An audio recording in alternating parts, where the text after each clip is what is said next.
I'm 36 years old and I have never been able to go into the supermarket and just buy everything I wanted and needed and not worry about the price.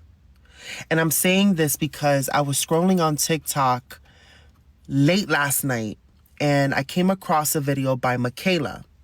Now, it was a simple video, and normally I don't stick around to watch those videos because I am not really like a makeup artist or into makeup, and most of her content tends to be around like makeup or luxury hauls, and that's not really my forte. But this video stood out to me because she had opened up her fridge, mind you, a beautiful, massive, big fridge, and it was empty, like damn near empty, and she said she needed to go fill it up. So the whole vlog was her going to the supermarket with her man and just filling up the cart with the things that she needed, purchased them, and then filled up her fridge. And it got me thinking about a time when I was younger that our fridge was empty for a month. Like when I tell you it was empty for a month, it was empty for a month because we were poor. Very, very poor growing up. And my mom did not know a lick of English, did not know how to read or write, and she worked an under minimum wage job. So putting food on the table was heavily reliant on public assistance. We were on food stamps, and this was back in the day when food stamps wasn't on an EBT card. It was actual like money. It almost reminded me of Monopoly money, and it would come in these books, and that's how you would pay for them. And because we were a household of five in the beginning of the month when we would do our compra, when we would go food shopping, it was always a hefty bounty. But because my mother did not know English, did not know how to read or write, a lot of the paperwork and the renewal forms for food stamps, I used to have to fill them out. Now, so far, when I think about what she's saying, my wife and I have 6 children, and I think about a couple different things actually. So when she's talking about she's watching this video late night on TikTok, that's already red flags, right? Don't spend your time, your free time, watching other people. That is actually time you can use to do things which can help you get the thing you actually want. I.e., in this particular case, being able to go to a supermarket and buy everything you want, everything you need, and not to be burdened about it, right? A funny story which clearly has shaped my lifestyle, right? I remember, I'm not going to say my fridge in our house was like ever empty or anything along those lines, but our fridge was like, it was decent, right? There was stuff in the fridge, right? But I'll never forget, I went to one of my friend's house one time, right? And I think it was his mum and his dad, and I think it was like the 3 children, right? We went in his kitchen, and he opened his fridge, and the fridge was rammed.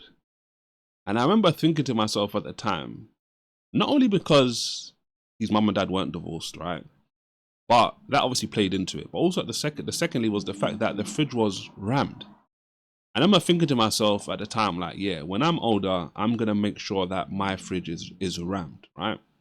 So nowadays, whenever we go shopping and the fridge is full, I think back to those days and I'm just like, yes. Even more so, the more financially responsible we've become as a household, where we can go shopping and we're going to be able to buy the stuff that we need, right? We're not always going to buy the stuff that we want because sometimes the stuff that we want isn't wise. But going to buy the stuff that you need from shopping and filling up your fridge is a great feeling. Now, the problem that she has is she's thinking back to the past, and as she's saying, look, she came from this particular situation. People come from different situations. People come from tough situations. I'm never going to discredit that. But what we should not do and cannot do if we want to have better tomorrows is think about the stuff in the past and allow those thoughts, those negative thoughts, to shape what we are doing today and tomorrow. Because if we continue to pull and draw from our past, those negative things in the wrong way, it's not going to help us presently or into the future. But this is a problem that so many people find themselves in today.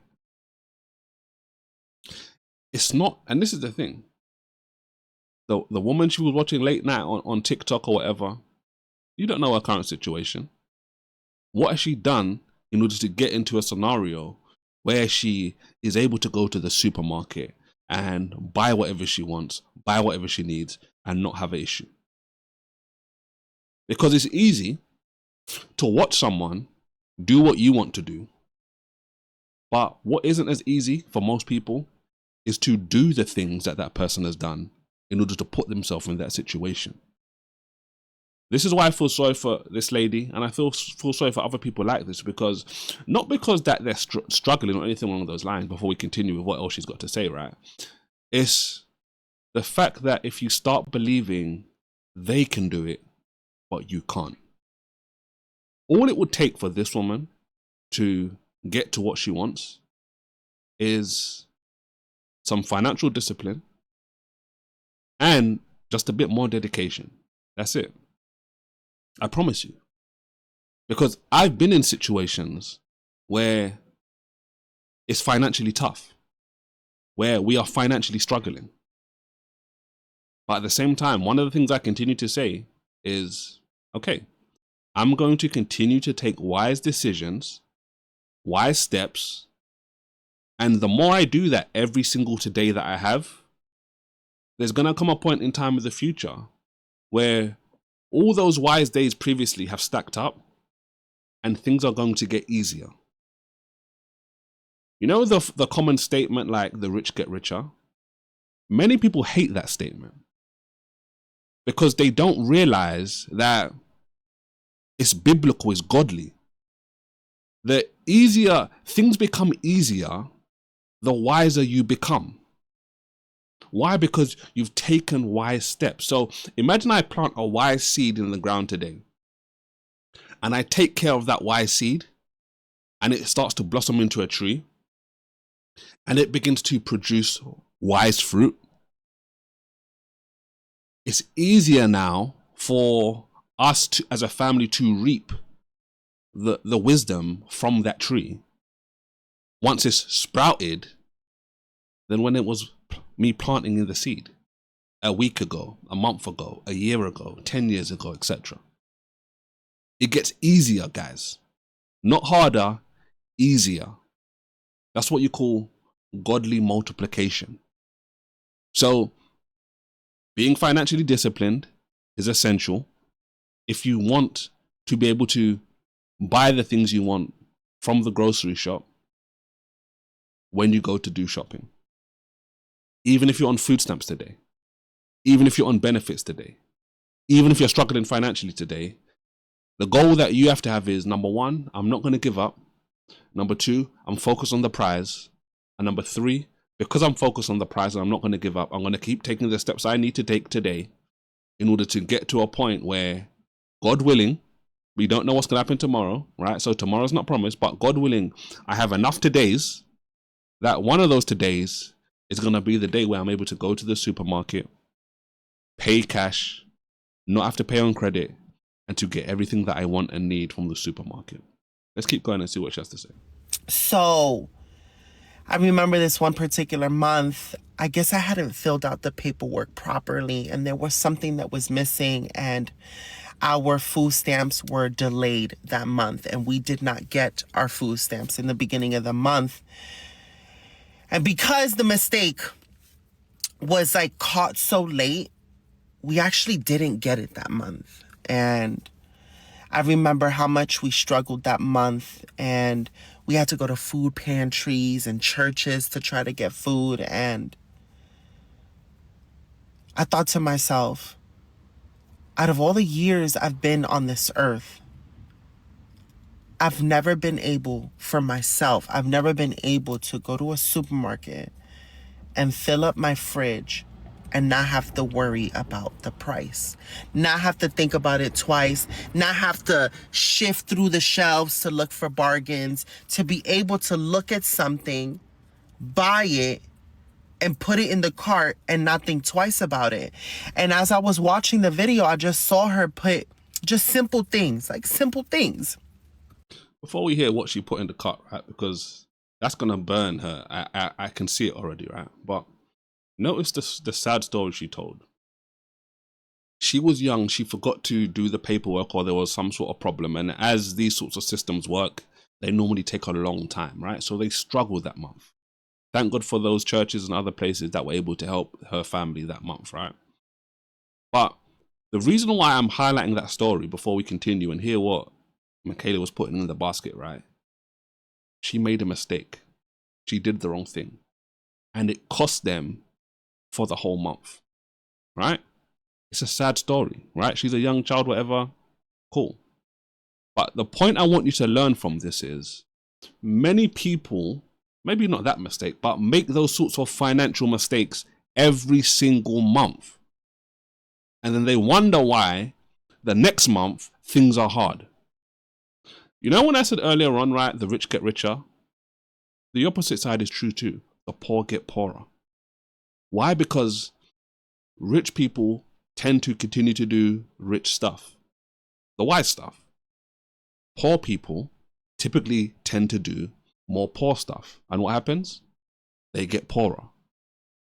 You see, the more and more I think about this, I'm noticing that a lot of people, when they hear the rich get richer and the poor get poorer, they think to themselves, well, it's not fair. I always think to myself, well, if the poor get poorer and the rich get richer, I need to start doing more stuff that the rich people do in order to get into the slipstream so I can start to reap more and more of what the rich people do and do less and less of what the poor people do so I can stop reaping what poor people do. To me, that just makes so much sense. But for a lot of people, they're so focused on the fact that they think it's not fair that it gets easier to stay rich and become richer the richer you get. They think that's not fair. Think about this, right? Imagine you've got two people. This will help you understand this. You've got someone who's in good shape and you've got someone who's in bad shape. Who is it easier? Who can exercise? Who's it easier for to exercise? The person who's in good shape, right? Who is it harder for to exercise? The person who's in bad shape, right? Who's it going to be easier to get in worse shape? The person who's in bad health, right? And it's going to be harder for the person who's in good shape to get into bad shape. Why? Because the person typically, stereotypically, who's in good shape has taken days and weeks and months and years doing the right thing to get in good shape. So it will take many days of doing the wrong thing for that person who's in good shape to get into bad shape, and vice versa. So when I was extremely overweight, I didn't say to myself, you know what, man, it's so unfair that someone who's in good shape, they sweat so easily and it's easier for them to lose weight. I said, well, look, you know what, I need to be disciplined today. And then if God willing, I make it to tomorrow, I'm going to be disciplined again tomorrow. And then I'm going to do the same thing again. And I'm going to do the same thing again. And I'm going to do the same thing again. Why? Because I was tired of being overweight. I was tired of it. And on top of that, I was saying to myself, you know what? This isn't what I want to leave behind as a legacy for my children in regards to health. No. I'm going to pass them off something which can help them in the long term. That's all it is, guys. It's about making wise decisions, godly wise decisions, and reaping the fruit because of it. There's always going to be anomalies, but listen, don't make doctrine based on anomalies. That's not how God works. Let's keep going. Like tomatoes and lettuce and meat. And she got steak from the butcher, and like, there was no pause. There was no hesitation. There was no getting to the counter and looking at the money and not having enough and having to take some things out and having to figure out what's important, what can you leave behind, what can you take, what do you actually need. No negotiating. She was just able to buy all the things in her cart. And I don't even know why I'm getting emotional about it, but it just makes me so sad because I don't know what that feels like. I don't know what it feels like to not have to worry about money, to be able to afford, to be able to just buy and not think twice about it. And when you think about food being like a necessity, that's like a human need, it made me think about how many people out there in the world that was like my mom, struggling, and that don't have a fridge full of food.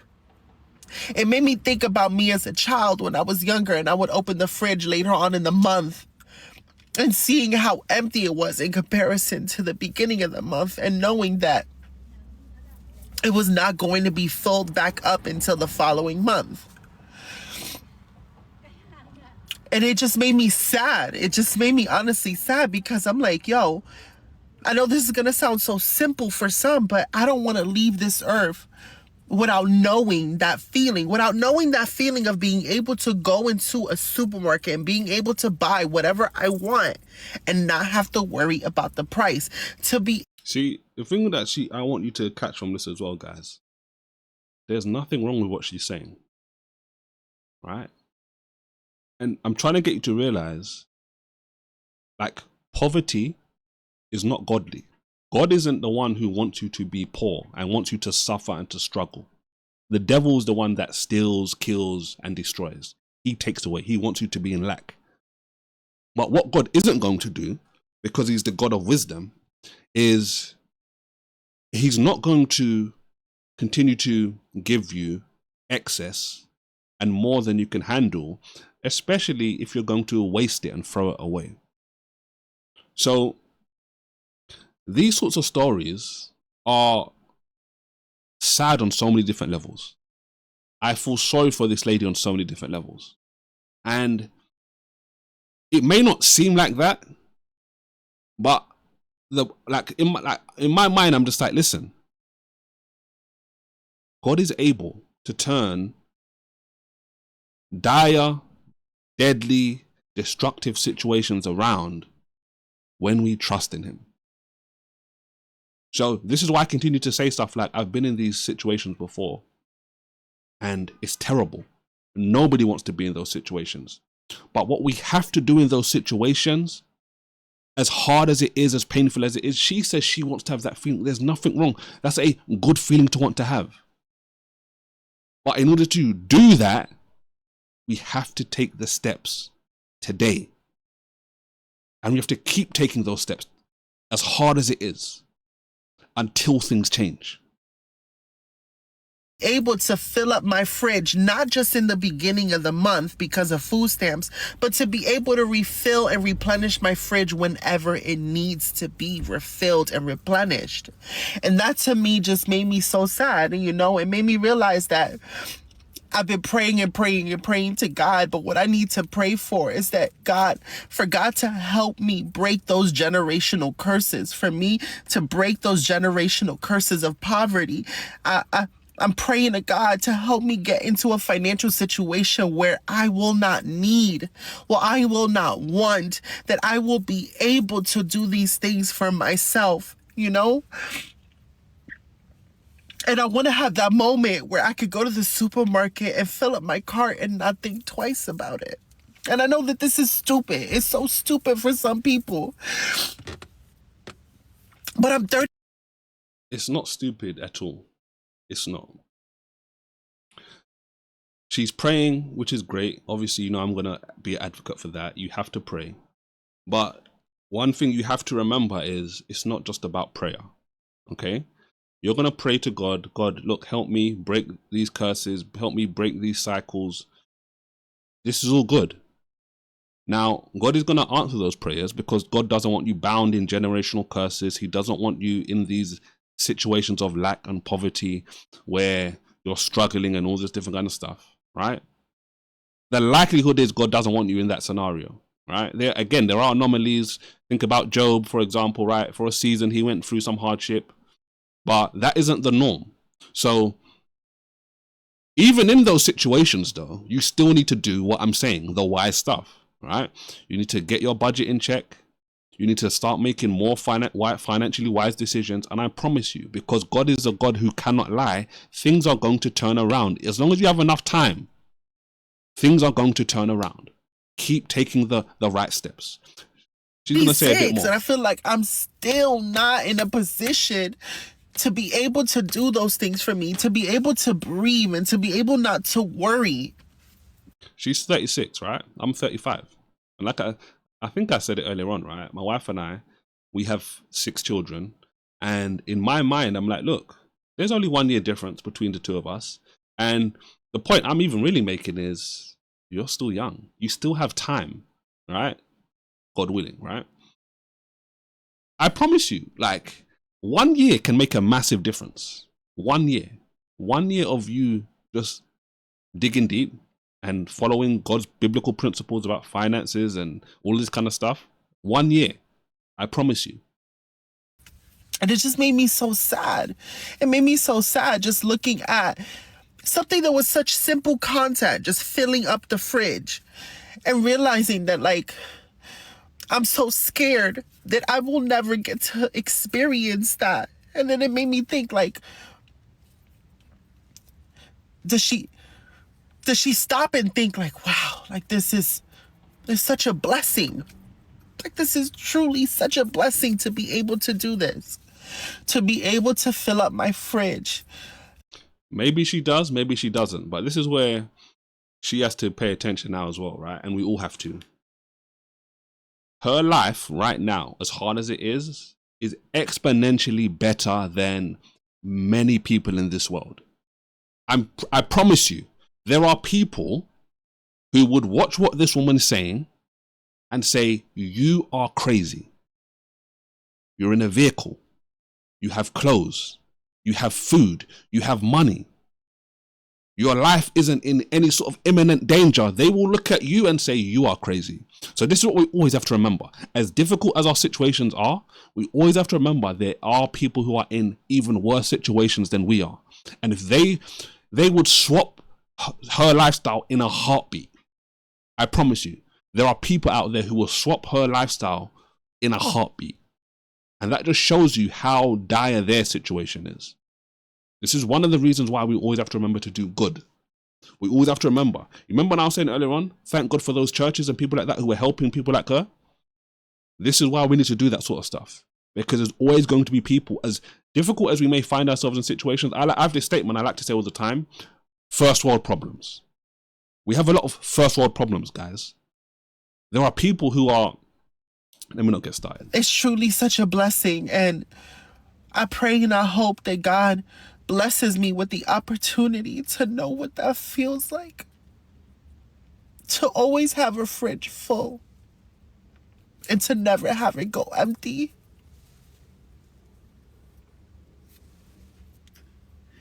And I know that this may be foolish, but I want to be able to get into a financial situation that I could even go to my mom's house and fill up her fridge.